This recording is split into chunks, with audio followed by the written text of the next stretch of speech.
नमस्ते। हमने पूज्य साध्वी देवप्रिया जी से संन्यास शब्द के बारे में विस्तार से जाना। पतंजलि योगपीठ में जिन जिम्मेदारियों का पूज्य साध्वी जी निर्वहन कर रही है उसको भी हमने विस्तार से जाना। पूज्य साध्वी जी ने आधुनिक जो अभी मॉडर्न शिक्षा पद्धति है इससे इन्होंने बीए किया और उसके बाद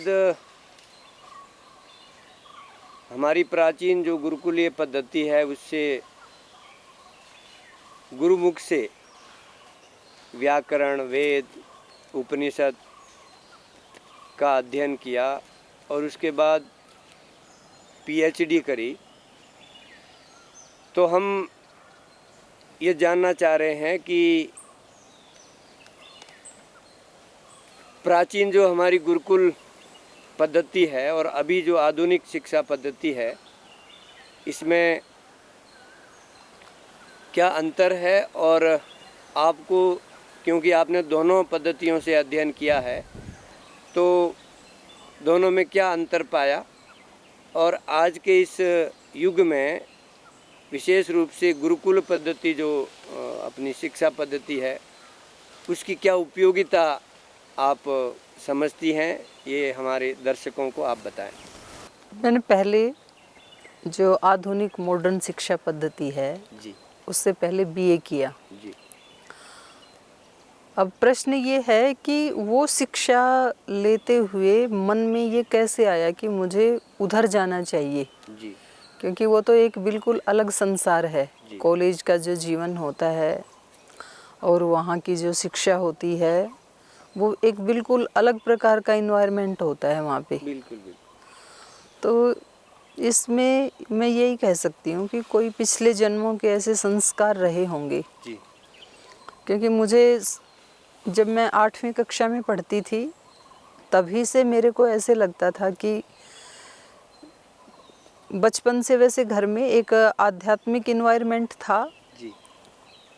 मेरे दादाजी दादी जी को तो मैंने नहीं देखा जी। और इधर ननिहाल में नानी जी रोजाना 100 भजन गा करके फिर सोती थी। यद्यपि वो अनपढ़ थी जी जी। लेकिन वो अपने सब काम बहुत जल्दी से निपटा लेती थी और 6 बजे वो भजन गाना शुरू करती थी जी। और लगभग 7:30-8 बजे तक उनका पूरा होता था। तो वो कोई संध्या उपासना तो जानती नहीं थी, भजन गाती थी। उनको 300 भजन याद थे तो 100-150 भजन वो रोज गा के सोती थी। जी। तो जब मैं वहाँ जाती थी छोटी माँ के साथ तो उसका बड़ा प्रभाव पड़ा एक भक्ति का। जी। इधर हमारे दादाजी कोई भी हमारा जो जहाँ पशुओं को रखते हैं जी। गांव में जी। तो वहाँ वो रहते थे और उसके पास से रास्ता जाता था अगले गांव में। जी। तो कोई भी राहगीर वहाँ से जाता तो वो ज़रूर अपने यहाँ रख लेते थे जी।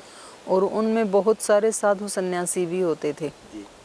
तो उनको वो फिर घर लाते थे खाना खिलाने के लिए माता जी के पास।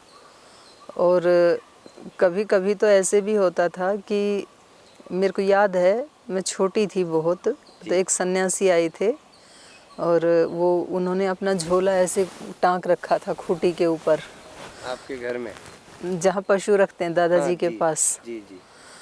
तो मैं वहाँ गई और मैंने उनका झोला चेक किया जी। तो उसमें कुछ लड्डू रखे थे जी। और मैंने उसमें से एक लड्डू चुरा के खा लिया। जी जी। बाद में मैंने घर आके माता जी को बता दिया खैर जी। कि ऐसे ऐसे मैंने तो माता जी ने मेरे को समझाया कि नहीं ऐसे किसी की भी चोरी नहीं करते हैं और संतों की तो बिल्कुल नहीं करते हैं। जी। तो एक इस तरह का इन्वायरमेंट रहा घर में। तो मुझे शुरू से ही आध्यात्मिकता के प्रति रुचि थी जी। और हमारी माता जी हर पूर्णिमा को हर एकादशी को घर में सत्संग भजन करना। एकादशी को तो पूरी रात्रि को जागरण होता था जी जी। और उसमें ज़्यादातर भजन मैं ही सुनाती थी जी। और बीच में जो गांव की 40-50 महिलाएं होती थी उनको चाय पिलाना बना के रात में। तो शाम रात को शुरू करते थे जैसे 8-9 बजे सत्संग, तो सुबह 6 बजे फिर उसको समाप्त करते थे। और मुझे नींद भी नहीं आती थी, छोटे बच्चों को तो नींद आती है। तो यद्यपि मैं स्कूल में पढ़ती थी, लेकिन मेरी रुचि इधर ही थी। जी और एक काल्पनिक इमेज मैंने बना रखी थी। जब माताजी कथाएं सुनाती थी, अनसुईया की, सावित्री की, ऐसी ऐसी कथाएं मेरी माताजी सुनाती रहती थी बचपन में। जी तो मुझे लगता था कि ऐसे आश्रम होते होंगे कहीं जंगल में, और वहाँ ऋषि रहते हैं, उनका कितना प्यारा जीवन होता होगा। ऐसे धीरे धीरे वो एक छवि दिमाग में बन गई, वो कथाएं सुन सुन करके। और लगता था कि कभी तो मैं भी देखूं उनको, मैं भी वहाँ जाऊं, जी और बड़ी होकर के मैं भी ऐसा जीवन जीऊं, ऐसे लगता था। जी लेकिन खैर वो बच्चों के मन में बहुत सारे विचार आते हैं, चले जाते हैं। तो ऐसे मैंने स्कूल में पढ़ाई शुरू की। धीरे धीरे 10वीं कक्षा पास की। जी और जब मैं 11वीं में आई तो वहाँ गांव में बाहर नहीं भेजते थे लड़कियों को पढ़ने के लिए। जी लेकिन उस समय हमारे भाई साहब एमए कर रहे थे इंग्लिश से। जी तो इतने मतलब आज से लगभग 35 वर्ष पहले जी गांव में एमए करना, और वो भी इंग्लिश से तो बहुत बड़ी बात। बहुत बड़ी बात थी उस समय। जी तो भाई साहब कुरुक्षेत्र से एमए कर रहे थे। तो हमें लगता था कि कुरुक्षेत्र पता नहीं कहीं कोई विदेश में है या कहाँ पढ़ने गए हैं, एक ऐसा बना हुआ था माहौल। जी बिल्कुल, बाहर जाना होता बाहर नहीं। जाना होता नहीं था हमारा। तो माता जी ने कहा कि भाई अब इसकी शादी कर देते हैं, क्योंकि 2 बड़ी बहनें और भी थी घर में। जी उनकी 8वीं कक्षा, उस समय 8वीं का ही स्कूल था, 8वीं कक्षा पढ़ने के बाद शादी हो गई। जी मेरे समय में 10वीं का स्कूल बन गया था। जी तो माता जी ने कहा कि अब इसकी शादी कर देते हैं। तो हमारे भाई साहब ने कहा कि नहीं माँ, वो बड़ी जो बहनें थी वो जैसे भी आपने सोचा कर दिया, जी अब इसको मैं पूरा पढ़ाऊँगा, ये मेरी छोटी बहन है। जी और क्योंकि वो बाहर गए तो उन्होंने देखा लड़कियां भी पढ़ती हैं। तो माता जी ने कहा ना भाई, इतना तो खर्चा लगेगा, हमारे पास है भी नहीं, और हम क्या करेंगे, ये तो शादी करके कहीं चली जाएगी दूसरे घर में, और अकेली को बाहर नहीं और भेजेंगे। गांव से बाहर। अब यहाँ तेरे पिता भी नहीं रहते, मेरे पिताजी रेलवे में थे, जी और तू भी चला गया पढ़ाई करने के लिए, जी तो नहीं भेज सकते। जी लेकिन फिर भी अच्छा, मेरी इच्छा थी पढ़ने की। जी मुझे बचपन से ना अध्यापिका बनने का शौक था। जी जी जी क्योंकि बचपन में हमारे आदर्श हमारी अध्यापिकाएं होती थी, और जी, तो जी। हमने किसी आदर्श को देखा नहीं। सही बात। तो हमें लगता था कि ये जो स्कूल में मैडम पढ़ाती हैं, ये सबसे ऊंची चीज़ है दुनिया की। मैं भी वैसी बनूं। तो मैं भी बड़ी बन के ऐसे ही बनूंगी, मास्टर नहीं बनूंगी, ऐसे लगता था। जी जी जी तो मुझे था कि मुझे थोड़ा पढ़ना चाहिए, जी दिमाग भी ठीक ठाक था। तो खैर वो भाई साहब के कहने से फिर 11वीं कक्षा में हमें नारनौल मैंने एडमिशन लिया। जी नारनौल का जो कॉलेज था वो गांव से 6 किलोमीटर था। तो रोज़ाना साइकिल पे 6 किलोमीटर जाना, 6 किलोमीटर आना, जी। बल्कि साथ पड़ जाता था, 14 किलोमीटर आना जाना रोज़ का।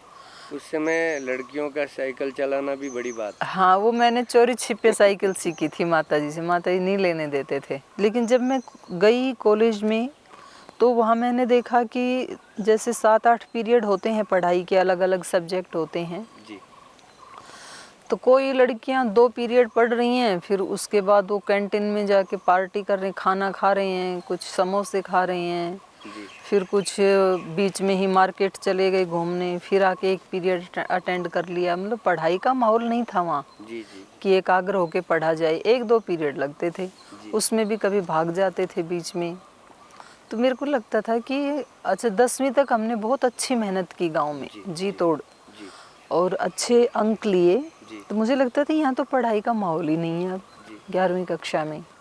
फिर भी जैसे तैसे उसी दौरान गुरुकुल खानपुर है हमारे पास में ही, घर के पास में ही, जी और उसकी स्थापना हमारे पूज्य गुरुदेव आचार्य प्रद्युम्न जी महाराज ने की थी, जी गुरुकुल से पढ़ करके, एटा गुरुकुल से पढ़ करके। जी तो वहाँ वर्ष में एक बार जलसा होता था गुरुकुल का, आर्य समाज का जलसा, वार्षिक उत्सव। तो उसमें हम जाते थे, मैं भाई साहब के साथ जाती थी उसमें, जी उससे जुड़े हुए थे। जी तो वहाँ मैंने महर्षि दयानंद की कथा कहानी सुनी दूसरे उपदेशकों के माध्यम से, कि इस तरह से बचपन से ही उनके मन में आध्यात्मिक विचार थे। बचपन में उन्होंने शिव की पूजा की, शिवरात्रि का व्रत किया, और मंदिर में जब रात को जागरण हो रहा था तो कैसे शिवलिंग के ऊपर एक चूहे ने आकर के सारा चढ़ावा खा लिया, जी मलमूत्र किया। जी और दिन में उसको बच्चे को मूल शंकर को ये बताया गया था कि ये जो शिव हैं ये हमारे रक्षक हैं, पोषक हैं, दाता हैं। तो उस बच्चे ने कहा कि जब ये अपनी ही रक्षा नहीं कर पा रहे हैं जी। और वो भी एक चूहे से, जी तो ये सारे संसार की रक्षा कैसे करेंगे। जी जी तो इस प्रकार से उनके मन में आया। तो उन्होंने अपने माता पिता से पूछा। माता पिता ने कहा ये तो मूर्ति है शिव की, ये शिव नहीं है, जी रक्षा करने वाली शक्ति तो कोई और है। जी तो उन्होंने कहा फिर मैं उसी की खोज करूँगा, जी जी वो कहीं भी है चाहे। जी तो इस प्रकार से हमने उनकी कहानी सुनी, उनके जीवन के बारे में सुना जी। कि ऐसे वो गुपचुप फिर एक रात्रि को घर से निकल के चले गए। जी तो मैं भी कहने लगी कि मेरे को ना वो गुरुकुल की पढ़ाई पढ़नी है। जी 11वीं कक्षा में मेरे को नहीं अच्छा लगा कॉलेज में। जी और फिर भाई साहब आए तो उनको भी मैंने बताया कि मुझे तो महर्षि दयानंद वाली पढ़ाई पढ़नी है। जी तो उनको लगता था इसको तो गुरुकुल में ले जाना उल्टा पड़ गया। जी तो माता जी कहती मैं तेरे को कह रही थी ना इसकी शादी कर दो। जी तो भाई साहब ने कहा कोई बात नहीं। फिर उन्होंने समझाया कि कोई बात नहीं, आप 12th तक पढ़ो यहाँ, जी फिर आपको गुरुकुल में शास्त्री करवा देंगे हम। जी तो मैंने कहा ठीक है। तो फिर मैंने 11वीं पढ़ ली, जी 12वीं भी पढ़ ली, लेकिन मन नहीं लगता था। जी जी पुस्तकें मेरे पास मेरे सिलेबस की होती थी और बीच में पुस्तकें रख लेती थी। कभी श्री अरविंद की रख लेती थी, कभी किसी संत महात्मा की रख लेती थी। मैंने आध्यात्मिक पुस्तकें पढ़ती थी। जी जी वहाँ कॉलेज में भी। हाँ, कॉलेज में तो लाइब्रेरी में जाके बिंदास पढ़ती थी, वहाँ तो कोई रोकने वाला ही नहीं है।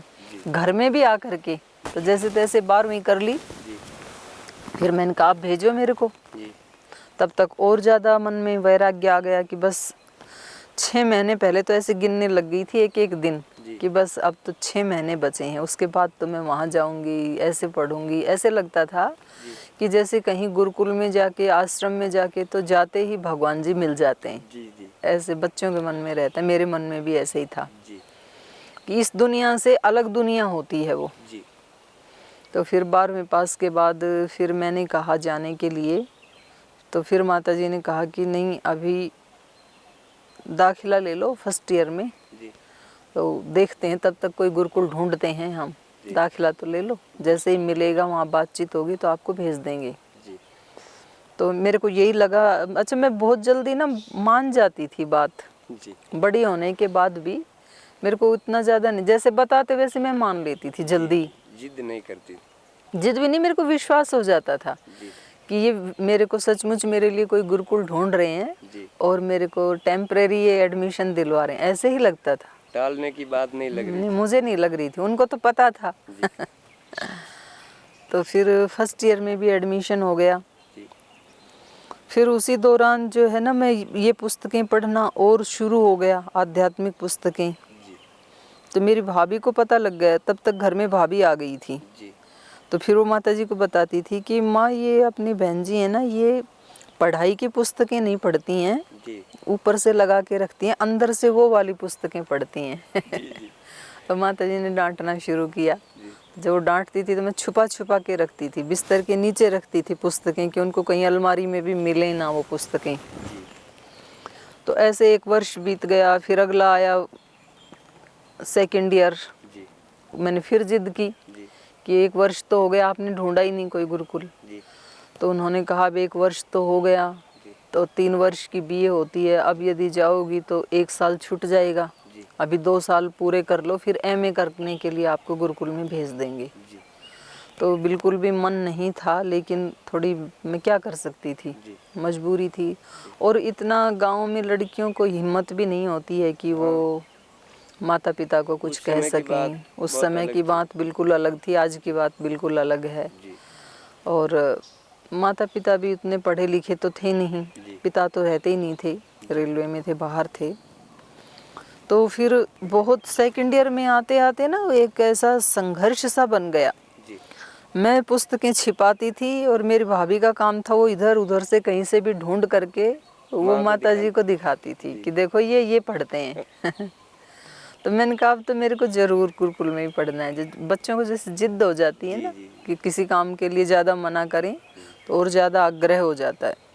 तो इस गुरुकुलीय शिक्षा के बारे में यद्यपि कुछ भी पता नहीं था, लेकिन अनजाने में एक आग्रह था कि मुझे तो गुरुकुल में ही पढ़ना है। तो इस प्रकार से फिर सेकंड ईयर हुई। उस समय सत्यार्थ प्रकाश को भी आपने पढ़ा था? सत्यार्थ प्रकाश को पढ़ा, सुना, जो ये प्रवचन आदि होते हैं, और बहुत सारी आध्यात्मिक पुस्तकें पढ़ी, छोटी छोटी संतों की जीवनियाँ पढ़ी। सबसे ज़्यादा श्री अरविंद का साहित्य पढ़ा मैंने। तो फिर मेरे को ये लग गया था, मतलब कि कोई ना कोई शक्ति तो है और ज़रूर उसकी खोज करनी है मुझे, तो मेरा जीवन उसी के लिए है और ये यहाँ रहते हुए नहीं हो सकता है। ऐसे भी बैठ गया संसार में रहते हुए, और गुरुकुल में जाए तो जाते ही हो सकता है, वहाँ का ऐसा एक इन्वायरमेंट होता होगा, ऐसे दिमाग में बैठ गया। तो एक ऐसी जिद्द हो गई। फिर जैसे जैसे मैंने कर ली बीए, तो लेकिन बीए का एक पेपर बच गया था।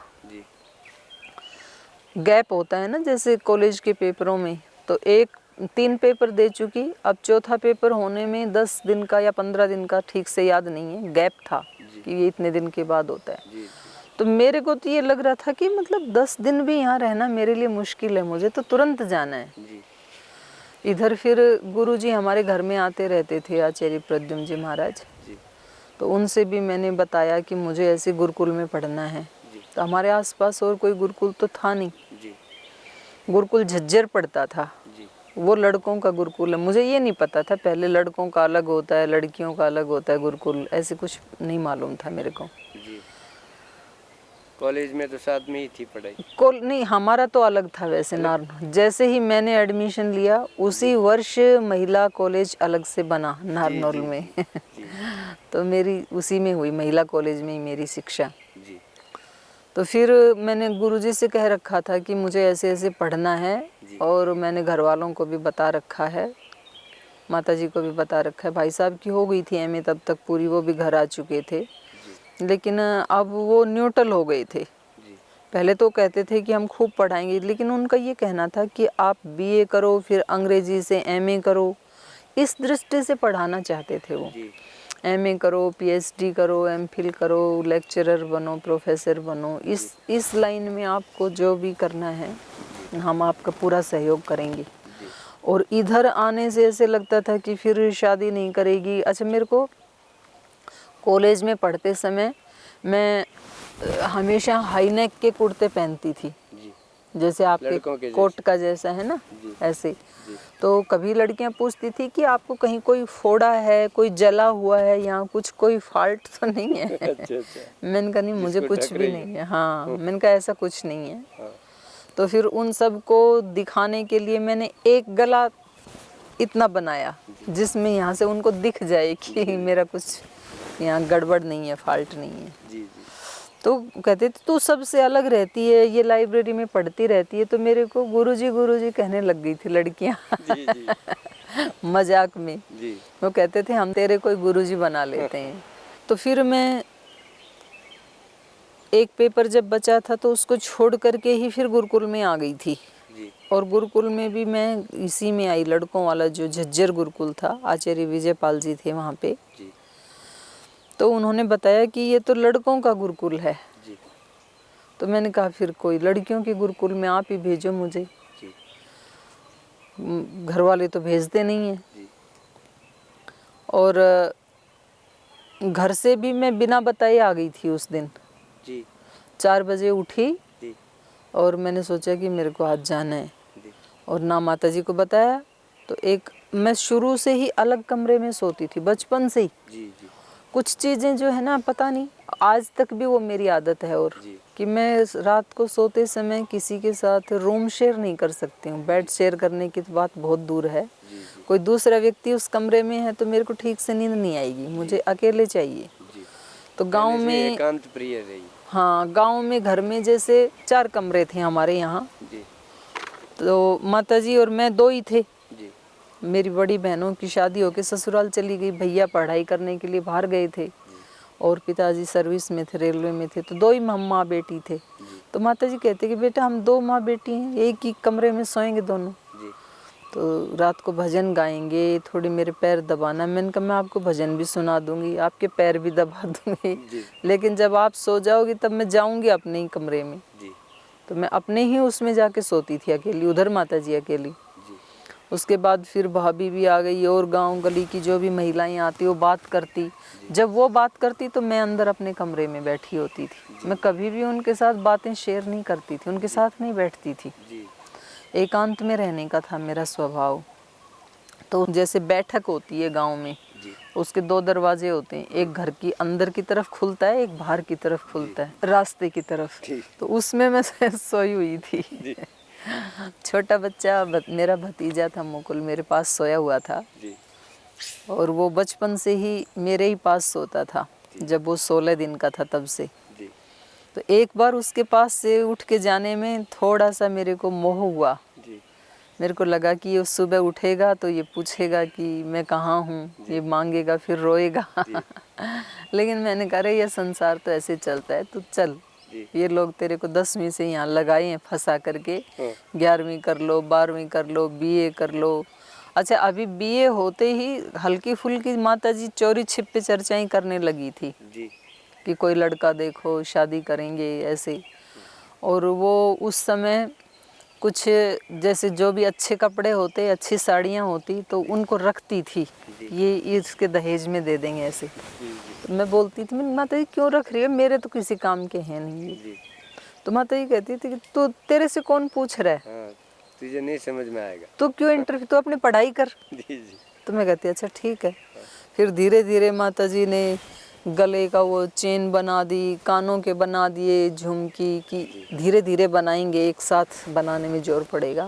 जी तो मैं कहती आप ये क्यों बना रहे हो, मेरे काम के नहीं जी। है, मुझे नहीं पहननी। जी तो माता जी कहती कोई चर्चा नहीं घर में, कोई शादी की, तो क्यों बोलती है ऐसे, जी तो अपनी पढ़ाई कर, फालतू की बातें क्यों। मैं फिर चुप हो जाती। जी तो वो मेरे को धमका देते थे, तो उन थोड़ी तैयारी में तो लग गए थे, लेकिन वो जी तो फिर मैंने उस दिन 4 बजे में निकली घर से, और सीधा, उससे पहले मैं कभी भी कहीं अकेली कॉलेज के अलावा कहीं गई नहीं थी, और बस में बैठ के तो कहीं नहीं गई थी। तो फिर वो बस स्टैंड पे जाते ही मिल गई मेरे को, और मैं वहाँ चली गई रेवाड़ी, रेवाड़ी से गुरुकुल झज्जर। वहाँ मैंने आचार्य जी को कहा, मैंने कहा मुझे तो गुरुकुल में पढ़ना है।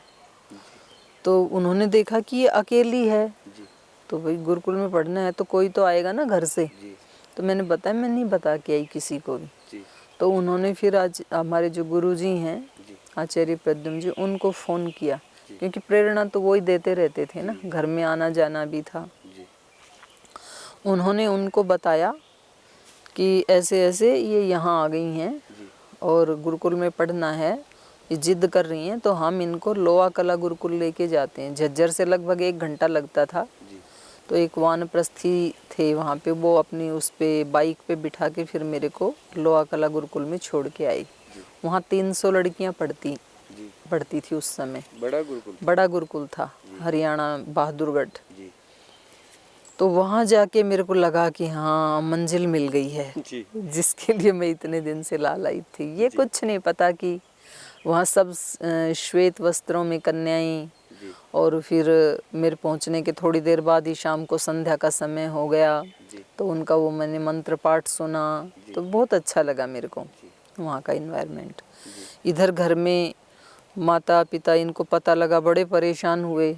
इधर से इनको गुरुजी को पता लगा, फिर खैर उन्होंने बता दिया था हाँ कि वहाँ पहुँच गई हैं। तो ये लोग फिर उस दिन तो नहीं आ पाए, अगले दिन सुबह आए मेरे पास। जी तो फिर वहाँ पे मैंने अष्टाध्यायी याद की पहले तो। जी यद्यपि यहाँ मेरे पास बीए में एक सब्जेक्ट संस्कृत भी था।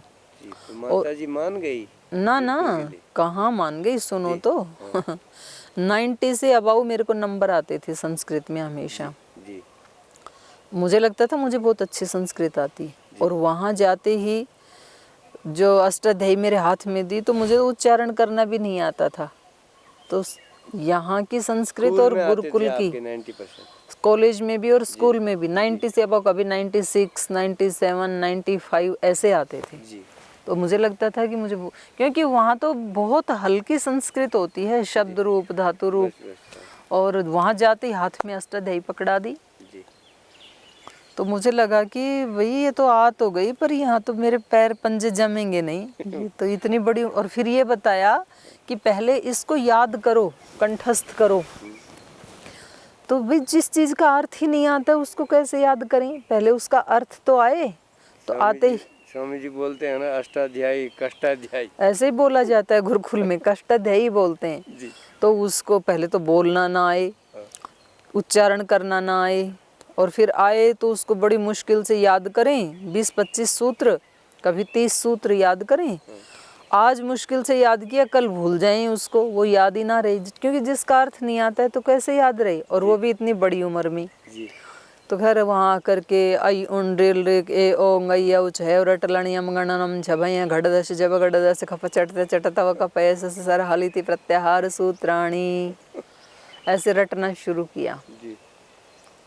अच्छा, वहाँ पर मैं बीए करके गई थी, उनको पता था। जी। और वहाँ शुरू से ही वो गुरुकुल माने प्रथम कक्षा से ही वो लेते हैं। जी।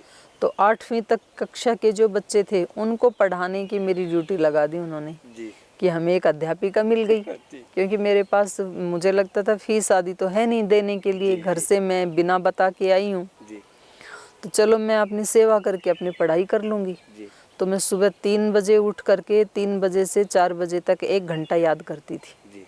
4 बजे सब उठ जाते थे। उसके बाद फिर मंत्र पाठ, फिर स्नान आदि, फिर यज्ञ, संध्या।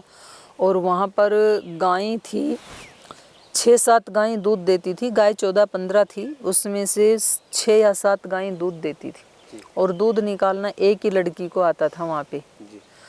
तो फिर जैसे यहाँ मेरी माताजी को पता लगा तो अगले दिन माताजी गई गुरुकुल में, और उनको आचार्य जी को बताया कि हमारा तो पूरा घर ही चौपट हो गया, इसी की महिमा थी। और हमारे यहाँ तो एक गाय है, उसका दूध भी ये निकालती थी, अब वो गाय भी ऐसे ही खड़ी है उसका दूध किसी को निकालना नहीं आता।